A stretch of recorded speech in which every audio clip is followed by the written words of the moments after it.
Noong taong 1943 sa Solomon Island, Japan, naganap ang malagim na digmaan sa pagitan ng US Marines at ng sundalong Japanese.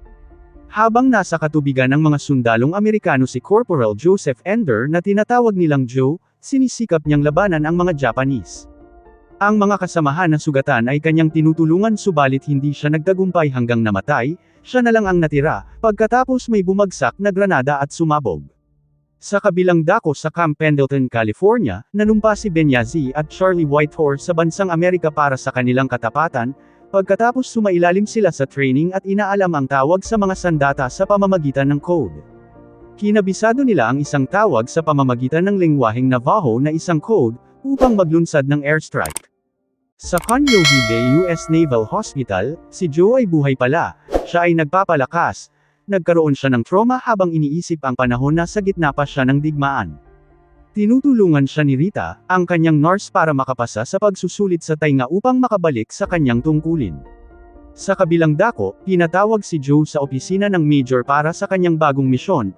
Pinaliwanag niya kay Joe ang kanilang frequency noong nasa Solomon Island sila, napasok pala ng mga Japanese kaya maraming kasamahan nila ang namatay.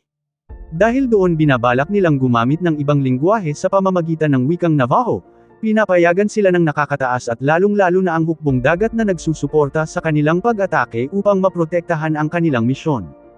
Ang trabaho ni Joe ay panatilihing ligtas ang kanilang makakasamang Navajo para sa pagpapadala ng mga mensahe na maglulunsad ng airstrike, dalawa silang magkasama dahil kapag masusugatan ang isa may magpapatuloy pa sa kanila. Sa simula hindi sumasang-ayon si Joe sa mga plano dahil lumalabas na maging personal siyang tagabantay ng dalawang katutubong Navajo habang nakikipagdigma. Naniniwala si Corporal na ginagampanan ni Joe ang kanyang tungkulin, kahit ang kanyang misyon ay parang pabiro ngunit ito na lang ang kanilang paraan upang mapagtagumpayan ang digmaan. Ipinakita ni Corporal ang larawan ng isang Navajo na nahuli at pinahirapan ng mga Japanese hanggang mamatay upang malaman ang bagong code ngunit hindi sila nagtagumpay. Pinaghinalaan nila na pinatay at pinahirapan ito upang matutunan ang mga salita ng Navajo. Kinakailangan niyang panatilihin lihim ang mission, kahit anong mangyari, upang magampanan niya ang mission tinatalaga siyang bilang corporal. Si Pete Henderson ang pumili kay Joe para sa misyon habang pinakilala ang dalawang lalaki na Navajo sa malayo, sila ang misyon ni Joe, ang dalawa naman ay naliligaw at hindi alam kung sino ang kanilang malalapitan. Pagkatapos, habang kumakain, nilapitan siya ni Ben at nagpakilala ngunit hindi siya pinapansin at hindi maganda ang kanilang unang pagtatagpo. Kinaumagahan, mayroon na silang misyon ang Saipan Island ng Japan, masaya sila sa kanilang pinakabagong misyon. Kinakailangan nilang makuha ang isla dahil ito ang susi para makarating sa Tokyo. Sila ang mauuna sa misyon upang malaman ang kinaroroonan ng mga kalaban at ipagbigay alam sa hukbong dagat at maglunsad ng airstrike sa pamamagitan ni Charlie at Ben bilang radioman. Pamumunuan ito ni Joe at Henderson bilang corporal, kinakailangan nilang suportahan ang dalawang Navajo na si Ben at Charlie. Samantala, bumalik na naman ang pinagdaanan ni Joe sa isla ng Solomon at nakaramdam siya ng pagkahilo kaya nagmadali itong lumabas. Sinundan siya ni Ben at inalok ang kanyang gamot para sa pagtigil ng pagsusuka, ngunit hindi ito pinansin ni Joe at nagtanong kung ano ba ang tingin niya sa digmaan. Sumagot si Ben na ang pagiging Navajo ay isang mahalaga sa digmaan upang may paglaban ang kanyang bansa at ang mga tao. Kinagabihan, pinagdiriwang nila ang huling gabi bago umalis, si Rita ay nagbigay kay Joe ng pain reliever kung sakaling sumakit ang kanyang tenga. Dumating na ang araw sa isla ng Saipan, noong 1944 nagaganap ang digmaan sa pagitan ng Japanese at US Marine. Ang lugar ay nagiging war zone, puro butas ang kalupaan dulot ng airstrike at pagsabog ng mga granada at higit sa lahat ang putok ng baril, pinapaulanan sila ng bala ng mga Japanese. Pinipilit nilang umabanti upang makuha ang tamang coordinate, subalit ang eroplano ay patuloy silang pinapaputukan kaya maraming Marines ang namatay. Narating na nila ang burol malapit sa bunker ng Japanese kaya malapitan na ang barilan. Sinimulan ni Joe ang kanyang misyon, pinapanatili niya si Ben sa kanyang likuran. Sa muli, naalala na naman ni Joe ang pangyayari sa Solomon Island noong nakita niya ang mga kasamahan na namamatay na wala siyang magawa. Makikita kay Joe ang pagiging agresibong pumapatay habang si Ben ay natulala na lang dahil sa mga taong namamatay. Pinapanatili ni Joe si Ben na nakadapa, may dumating na isang tangke ng Japanese kaya ginamitan ito ng flamethrower upang sumabog. Tumigil sila at nagtago, nakita ni Corporal ang pinagtatagwan ng canyon at binigay ni Joe ang coordinate, subalit hindi na alam ni Ben ang kanyang gagawin kaya pinagalitan siya ni Joe at tumawag kay Charlie para ibigay ang coordinate sa salitang Navajo. Natanggap din ng mga Japanese ang tawag ngunit hindi nila alam ang pananalita kaya hindi nila alam ang plano ng mga US Marine, agad natanggap ng hukbong dagat ang tawag at naglunsad ng airstrike kaya ang matibay na bangker ay sumabog. Agad silang sumalakay habang pinapaulanan sila ng bala ng mga Japanese hanggang harap-harapan silang nagpapatayan, may isang Hapon na nakaligtas at nagkatutukan sila ni Ben ng baril, ngunit hindi niya magawang barilin kaya si Joe na ang pumatay. Nakita ni Ben ang marahas na digmaan at ang walang takot ni Joe sa pagharap sa mga bala. Natapos ang buong araw na maraming namatay, kinagabihan, habang nagpapahinga, pinag-uusapan nila ang kanilang mga buhay kung makakabalik sila na buhay sa digmaan. Habang si Ben ay binibigyan ni Charlie ng ritual sa pamamagitan ng abo, minamasdan sila ni Corporal sa malayo. Kinaumagahan, si Ben ay naliligo, pinuntahan siya ni Click upang kutsain sa kanyang lahi, pinipilit siyang makipagsantukan ngunit nananatili lang itong mahinahon hanggang si Joe ay dumating. Ngunit pinapanood lang sila kaya si Pappas ay namagitan na sa dalawa bago lumapit si Joe, si Anders at Charlie naman ay tumutugtog ng kanilang instrumento, magkakapareho pala sila ng gusto. Nagpatuloy sila sa paglusob, habang nasa sasakyan sumusulat si Ben, pinagalitan at pinatigil siya ni Joe dahil anumang oras ay may darating na kalaban.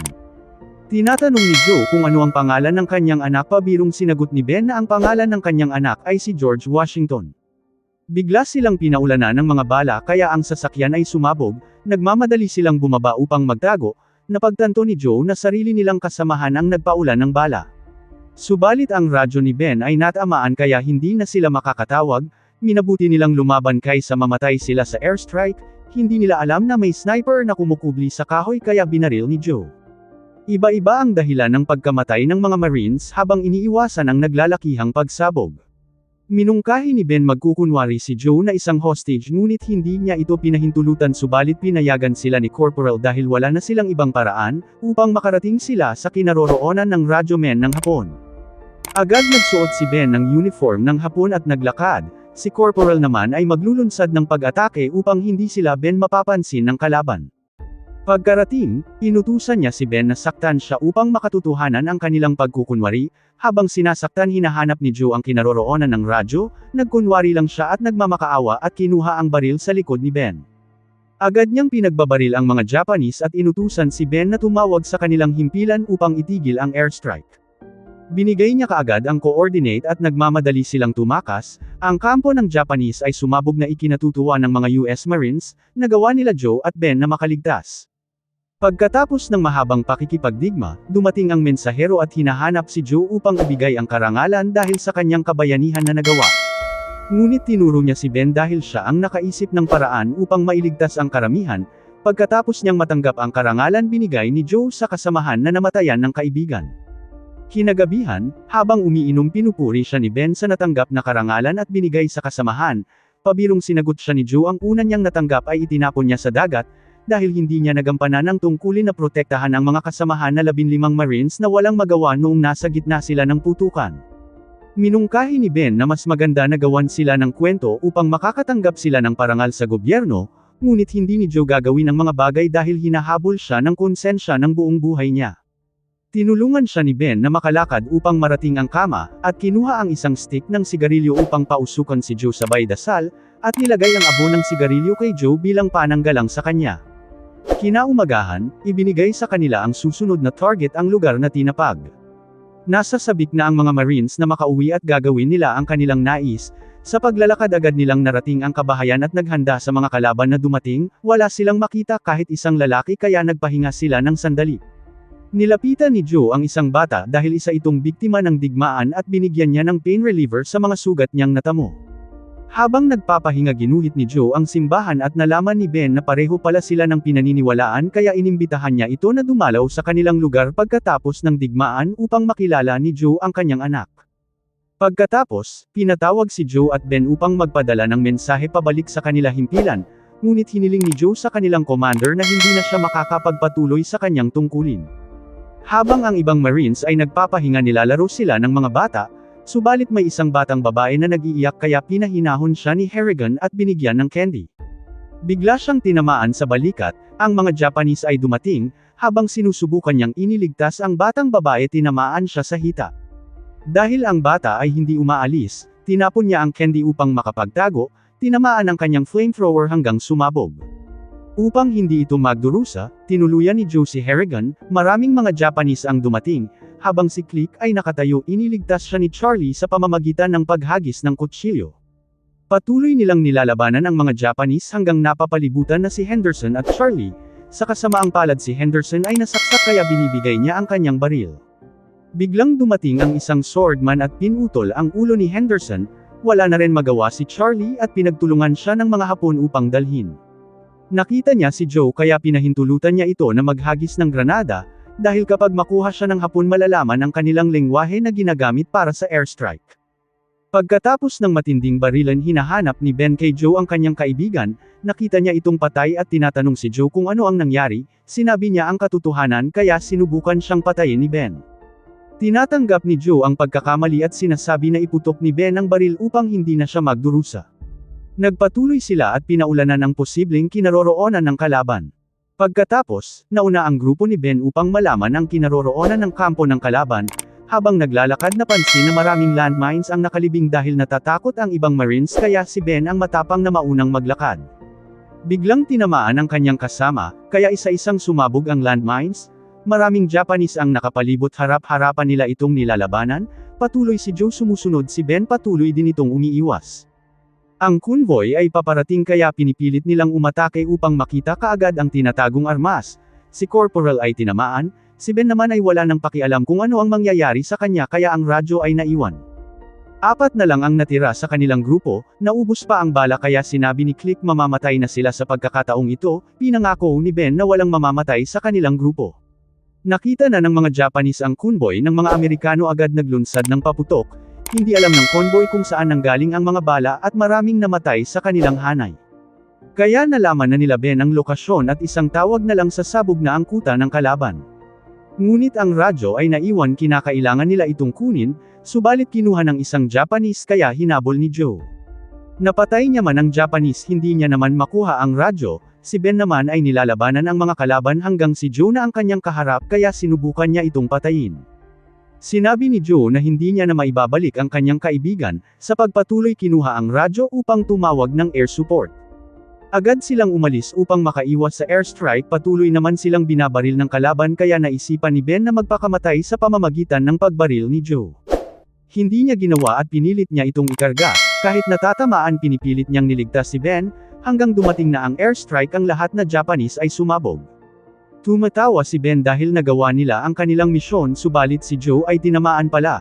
Humingi si Joe ng kapatawaran kay Ben at nagdasal, namatay si Joe habang sinusubukan niyang iligtas ang kanyang tauhan. Sa pagtatapos, bumalik si Ben Yankee sa kanilang tribong Navajo at pinagdasal ang kaluluwa ni Joe Enders, habang kinikwento ang pinagdaanan sa kanyang anak at binigay ang name tag. Sa pagtatapos, sa ikalawang digmaan ang wikang Navajo ay malaking tulong sa mga Amerikano upang makuha ang isla ng Saipan sa bansang Japan. Huwag kalimutan na mag-subscribe sa aking channel, mag-like, at paki-click sa notification bell. Maraming salamat po.